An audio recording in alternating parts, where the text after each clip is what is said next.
شہر ہے جس کو آج استنبول کہا جا رہا ہے،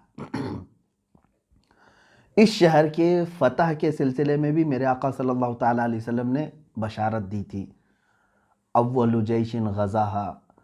ایک حدیث پاک میں ہے، وہ سب سے پہلا لشکر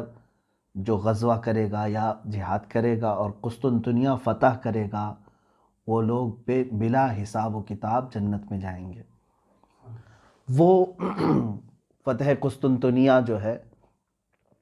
وہ پہلے کے دور میں ہو چکی ہے، حضرت عمر فاروق رضی اللہ تعالیٰ عنہ کے زمانے میں،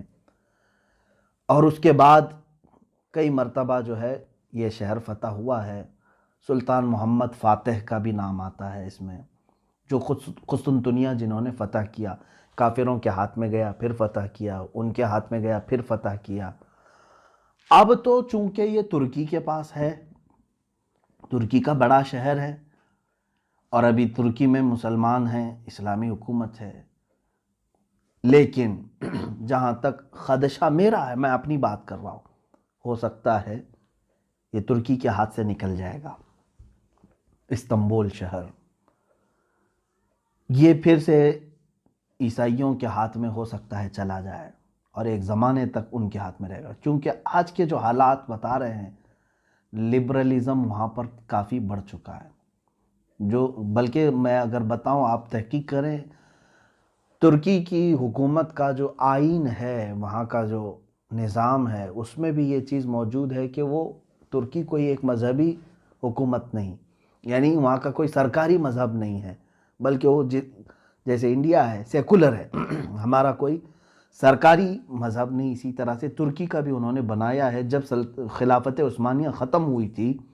تب یہ بنایا گیا تھا اس طرح سے کہ موجودہ صدر نے اسلامی کام زیادہ کیے ہیں، لیکن آج بھی وہاں کا نظام ہے وہ سیکولر ہے، اور آج بھی بہت سارے وہاں امریکہ کے پٹھو موجود ہیں، بہت سارے ایسے جو منافق ہیں، وہ اپنے ماحول کو بڑھانے کی کوشش کر رہے ہیں۔ تو مجھے جہاں تک اندیشہ لگتا ہے، استنبول ان کے ہاتھ سے جائے گا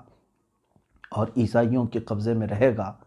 چونکہ حدیث پاک میں جو ترتیب بتائی گئی ہے، پہلے عمران و بیت المقدس،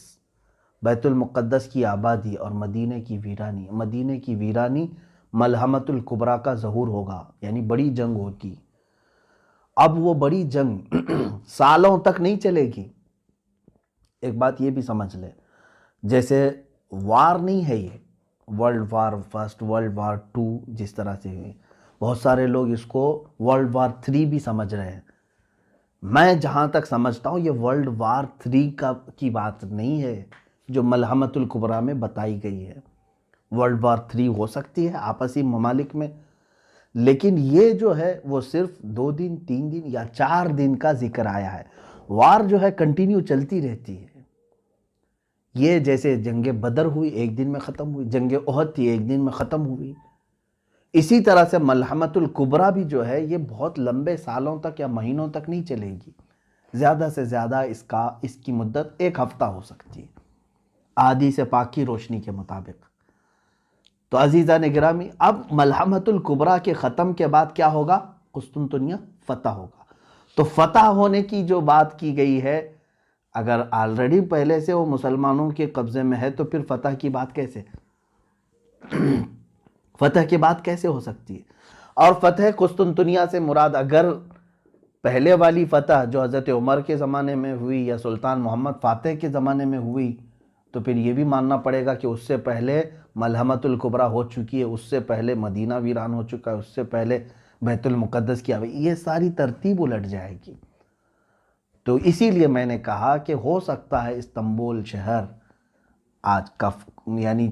عیسائیوں کے قبضے میں چلا جائے، پھر فتح ہوگا، اور وہ فتح کیسے ہوگی؟ جنگ سے نہیں، بلکہ حدیث پاک میں ہے وہ الملحمۃ الکبریٰ میں سے 1/3 جو لشکر تھا مسلمانوں کا، وہی جائیں گے فتح قسطنطنیہ کے لیے، اور وہ امام مہدی کی قیادت میں ہوں گے، امام مہدی کی قیادت میں ہوں گے۔ اس میں یہ بتایا گیا ہے کہ وہاں پر وہ لوگ بغیر کسی قتل کے، بغیر کسی لڑائی کے قسطنطنیہ کو کیسے فتح کریں گے؟ مسلمان نعرہ لگائیں گے، لا الہ الا اللہ واللہ اکبر، جیسے وہ ایک بار بلند آواز سے کہیں گے، اس کا ایک حصہ فتح ہو چکا ہوگا.